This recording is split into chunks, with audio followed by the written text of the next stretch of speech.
Wagner, seja bem-vindo, boa tarde para você. Boa tarde, Daniel. Boa tarde, Felipe. Prazer estar com vocês mais uma vez. Prazer é nosso aqui pela sua presença, Wagner. Eu queria falar sobre a Hypera Pharma, que na semana passada comunicou aí ao mercado que assinou o acordo de leniência, estabelecendo aí o pagamento de 110 milhões de reais e compromisso de seguir com o seu programa de integridade a ser acompanhado pela Controladoria Geral da União por 18 meses. O fim das investigações torna a ação da Hypera menos arriscada e mais adequada para os investidores? Olha, Daniel, a gente pensa aqui que ajuda naturalmente a reduzir a percepção de risco dos investidores. Mas no nosso entendimento, quando a gente tinha uma situação de dúvida com relação à leniência, as ações estavam bem mais baratas. Não por acaso a companhia valorizou já esse ano 45% na Bolsa Brasileira. Foi um dos destaques positivos, era a maior posição do nosso fundo já há algum tempo, né, ao longo do ano passado.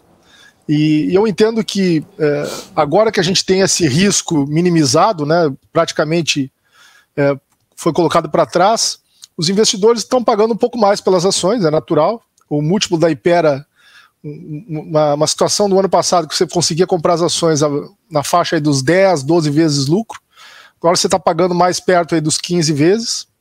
É um múltiplo mais alinhado com outras empresas do setor, com o histórico da própria empresa antes desse problema da leniência. A gente entende ainda que é um bom investimento, dado que é um negócio farma, principalmente da Hypera, que é líder ali no mercado de OTC e muito bem posicionado em genéricos, é uma ótima empresa, um excelente investimento. Mas, naturalmente, depois de subir 45%, não dá para a gente esperar uma continuidade desse desempenho nos próximos meses. O upside diminuiu, o risco diminuiu, né, também, mas num cenário conturbado como o nosso aqui no Brasil, ter uma empresa como ela do setor farma é naturalmente uma boa opção, é o nosso entendimento. Já não tão atrativo quanto era no passado, né, as ações chegaram a custar R$28 aí há menos de 12 meses atrás. Agora nessa faixa dos R$40, R$42, continua sendo um bom investimento, mas já não tão bom quanto era antigamente. Agora, ainda falando sobre esse setor, né, farmacêutico, queria falar um pouquinho da Blau Farmacêutica, né, que foi anunciado aí na última segunda-feira que a empresa recebeu autorização da B3 para proceder com uma redução temporária, né, na porcentagem mínima de ações aí em circulação de 17,5% para 15%, em decorrência aí de programa de recompra, né, que vai ser implementado. Como que os investidores podem ver essa movimentação? Felipe, a Blau ela fez um IPO há pouco tempo atrás, em 2021. Ela tinha assinado um compromisso para, assim como todos os IPOs que são feitos no novo mercado, de manter pelo menos 25% das suas ações como float, né, como aberto no mercado, fora do controlador. Ela já tinha conseguido uma exceção da Bolsa para ficar com esses 17,5%, dado que a oferta dela foi menor do que o esperado. Quando ela fez o IPO lá atrás, ela teria originalmente uma parcela que seria de venda das ações do controlador e uma parte que seriam ações que seriam vendidas para o dinheiro entrar no caixa da empresa. Na época, a operação acabou sendo feita só para a parte primária, das ações foram vendidas para entrar no caixa da empresa e ela não conseguiu cumprir com esses 25%. Agora o que aconteceu? As ações já caíram muito. Imagina que na época do IPO foram vendidas a 40 e o papel agora está em torno de R$24. Então, com uma queda desse tamanho, é natural que a empresa, com o caixa que ainda tem da oferta em boa parte preservado, queira recomprar parte das suas próprias ações e diminuir um pouquinho esse float, ainda mais. A gente acha natural, é uma empresa que a gente tem posição aqui. Com essa queda, é uma posição que a gente tem aumentado, inclusive nos nossos fundos aqui, a posição em Blau. Claro que é uma posição, por ser uma small cap, uma empresa menor, uma liquidez menor em bolsa, o investidor tem que estar sempre mais cauteloso quanto a isso, mas a gente acha hoje que é uma empresa que está negociando com múltiplos muito baratos, que apresentou ao longo do ano passado, no segundo semestre, um desempenho mais fraco, por isso o mercado também puniu ela, e a gente está vendo agora, já segundo trimestre, terceiro trimestre e até o quarto trimestre, as sinalizações são muito mais positivas. A gente vai ter aí uma recuperação de desempenho. A empresa está vendendo de novo um volume maior de medicamentos biológicos. Parte disso para o governo e parte disso para o próprio mercado. Tinha faltado medicamentos no ano passado por conta do Covid, da pandemia. E essa recuperação a gente acha que vai ajudar as cotações a voltarem para um patamar mais razoável, vamos dizer assim. É uma das principais posições que a gente tem aumentado aqui no nosso fundo, as ações da Blau. Gostamos muito, pelo setor ser defensivo e por ação está muito, muito barata. Ô Wagner, eu queria aproveitar que a gente está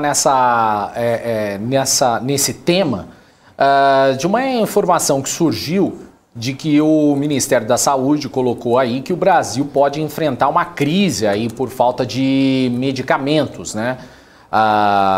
Já tem aí falta aí de 40 substâncias ausentes aí nas prateleiras, nas unidades de saúde, só no estado de São Paulo.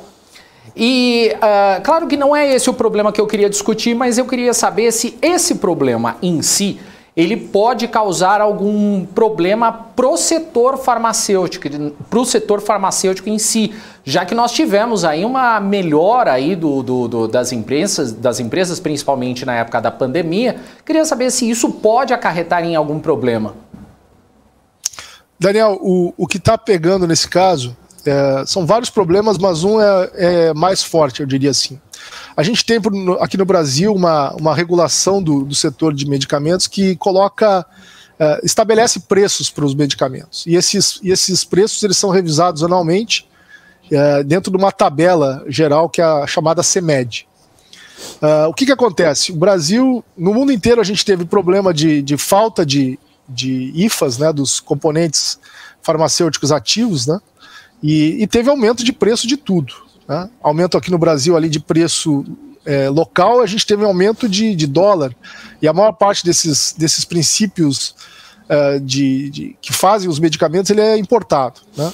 Então o que a gente teve? Uma pressão enorme de custos e uma tabela da CMED que não foi reajustada em alguns produtos específicos de acordo. Então algumas empresas farmacêuticas estão tendo dificuldade de operar com lucro em alguns dos medicamentos, em alguns segmentos específicos, não são em todos, por conta disso. Os custos subiram muito, ou até tem falta de medicamento lá fora, e aí os preços subiram de uma forma desproporcional, e em alguns casos, em alguns mercados, em alguns medicamentos específicos, não está sendo possível trabalhar com lucro sem que a tabela da CMED seja reajustada. O que o governo fez? Em alguns casos, o governo está promovendo ajustes específicos, pontuais, acima daquele nível médio que aconteceu em maio, agora recente, para poder normalizar essa distribuição, esse abastecimento. A gente acredita que isso não é um problema setorial, estrutural, são, como eu falei, medicamentos pontuais, mas isso já está sendo tratado pelo governo. As empresas, eu entendo que vão conseguir solucionar essa falta de medicamentos à medida que os preços vão sendo liberados e o abastecimento volta ao normal. Só até para completar, então, você acredita que o setor deva enfrentar problemas, principalmente aí falando de lucro especificamente? Você acredita que o setor possa enfrentar problemas ou não vai chegar a afetar? Não, de maneira geral, as empresas farmacêuticas elas trabalham com margens de lucro bem altas. E os segmentos de atuação delas são bem variados. Algumas são os chamados OTCs, que são os medicamentos que ficam antes do balcão da farmácia. Esses a gente não tem regulação de preço, não há nenhum problema nesse segmento específico. Os genéricos também não. O que nós estamos falando são principalmente para os medicamentos que são injetáveis, que são para hospitais.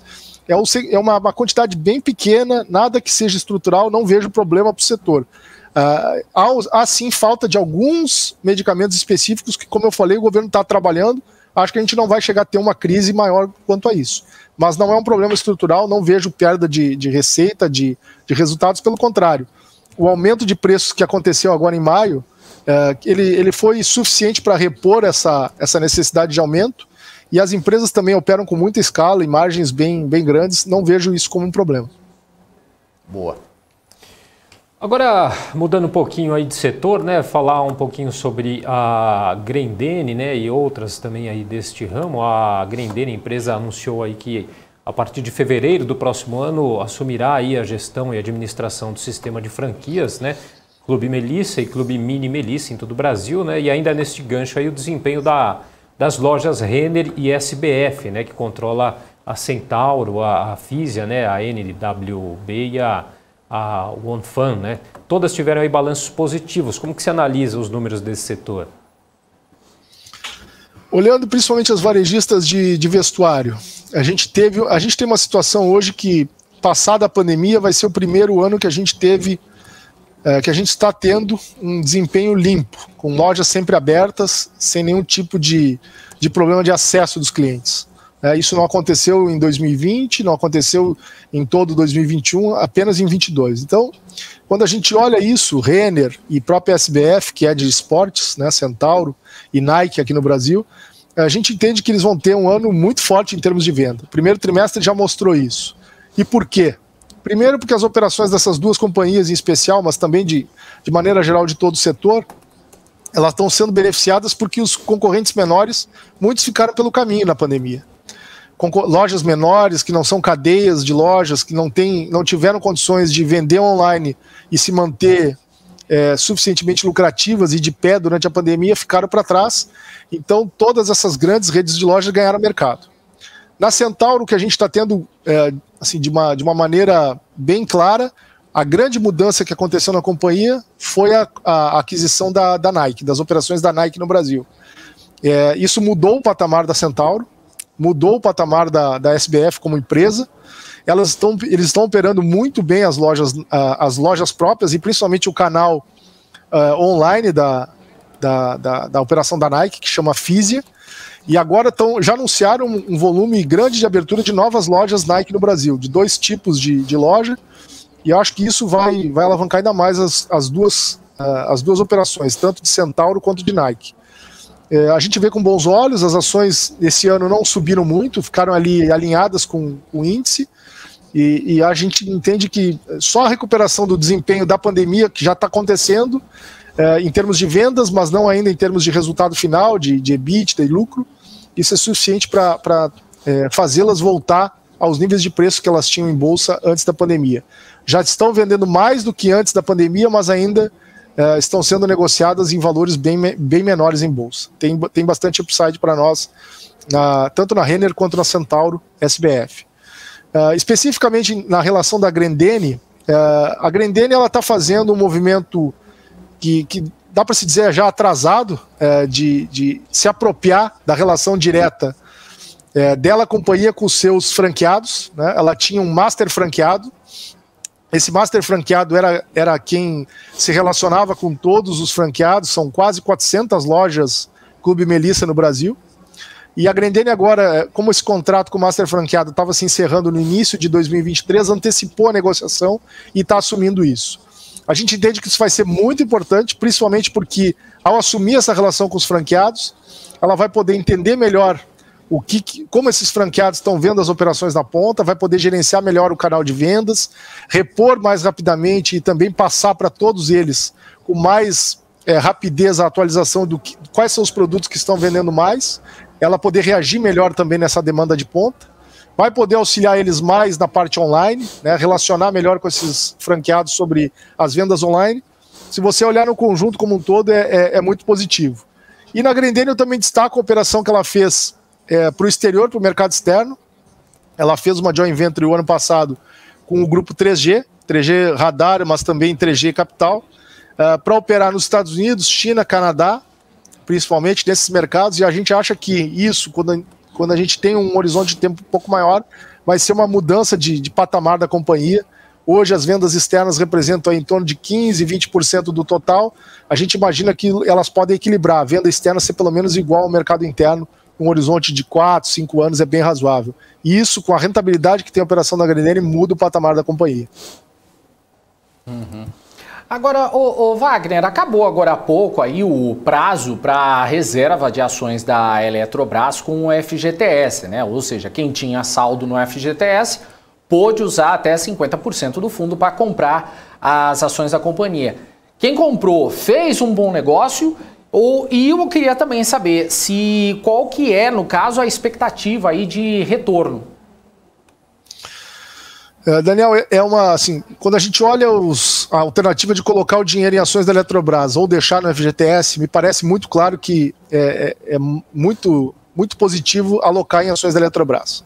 Comparativamente ao retorno que você tem no FGTS, e principalmente para aqueles investidores que têm um horizonte de tempo maior, que não vão precisar usar os recursos da FGTS para comprar um imóvel, enfim, em curto espaço de tempo, eu não tenho nenhuma dúvida de que isso vai ser um bom negócio. Assim como foi no passado com Petrobras, com Vale e outras operações semelhantes. Ainda mais numa Eletrobras que vai ser privatizada com essa operação acontecendo. Do ponto de vista de atratividade de retorno da operação, o que a gente está, assim, vamos pensar, é uma companhia que vai deixar de ser estatal para ser uma empresa privada. Só que você ainda não sabe qual vai ser a base acionária dessa companhia após uma operação aí de 30, 35 bi de reais. Né? Então você não sabe quem serão os principais acionistas. O mercado trabalha aí que em torno de 13, 14, 15 bi de reais vão ser ancorados por um grupo de investidores, mas a gente ainda não sabe exatamente quem são. Então só depois de saber qual é essa nova base acionária, desses acionistas chamarem uma assembleia, elegerem um novo conselho de administração, esse conselho de administração escolher, né, e conseguir contratar um novo presidente, um novo diretor financeiro, toda uma base de diretores para a companhia, que a gente vai ter mais claro o que vai acontecer. O mato é tão alto, Daniel e Felipe, em termos de gastos com pessoas, gastos operacionais no geral, despesas dessa companhia como estatal, quando você compara isso com uma empresa privada, há tanto para se economizar em redução de remuneração, redução de pessoas, redução de gastos gerais, que uma boa parte do ganho que o investidor vai obter ao investir na companhia vai vir disso. Tá? A estrutura que a Eletrobras tem hoje, ela tem muitos cargos, muitas equipes de gestão dentro dela, nas suas subsidiárias, e isso, claramente, por uma estrutura de empresa pública, foi usada para ter uma disponibilidade enorme de cargos para serem preenchidos por partidos políticos. Não faz sentido, essa estrutura ela vai ser enxugada, vai ser muito mais eficiente e mais barata para a empresa, uma vez ela privada. A outra parte dos ganhos vai vir de redução, principalmente dos empréstimos compulsórios. Os empréstimos compulsórios é uma dívida que a Eletrobras tem com vários credores. Hoje, boa parte dela concentrada em fundos que investem em ativos especiais como esses, né? E provavelmente a empresa agora, sendo privada, vai poder sentar com esses investidores e negociar uma redução substancial de quanto ela vai pagar. Como governo, como empresa pública, a Eletrobras não consegue fazer esse tipo de negociação, ou pelo menos não tem uma agilidade muito grande para poder sentar com credores e negociar uma redução e o pagamento. Isso vai acontecer, dali vem uma redução boa também de dívida e uma geração de resultado bom para ela. Junto com isso, você tem ganhos tributários, a empresa tem muito prejuízo acumulado, então algumas operações, provavelmente a nova gestão vai comprar uma comercializadora de energia, e essa comercializadora de energia vai ficar na empresa holding e vai se apropriar de boa parte dos ganhos tributários que podem ser apropriados. Enfim, são várias as fontes de lucro, eu diria que essas três são as principais. Tem alguns riscos, o risco da participação que ela tem na Santo Antônio, que é uma empresa muito endividada, que construiu algumas usinas lá na região norte do país, que a Eletrobras agora teve que absorver quase toda a empresa, num aumento de capital. Isso vai trazer um aumento de endividamento grande. Mas eu diria que nesse balanço entre ganhos e perdas, o lado dos ganhos é bem maior. O risco aqui é o investidor acompanhar ao longo do tempo essa execução, conhecer quem serão os novos diretores, os novos executivos, e o sucesso deles em executar todas essas melhoras que precisam acontecer dentro da empresa. Não é algo de curtíssimo prazo, o mercado até pode antecipar mais rapidamente esses ganhos, mas ele, com certeza, ao longo de 3, 4 anos, essas coisas vão acontecer e vão trazer muita valorização para o ativo. Tá certo, então, Wagner, aí gestor da Quantitas, conversando com a gente. Muito obrigado pela participação. Eu que agradeço, sempre à disposição. Um abraço, bom trabalho a todos.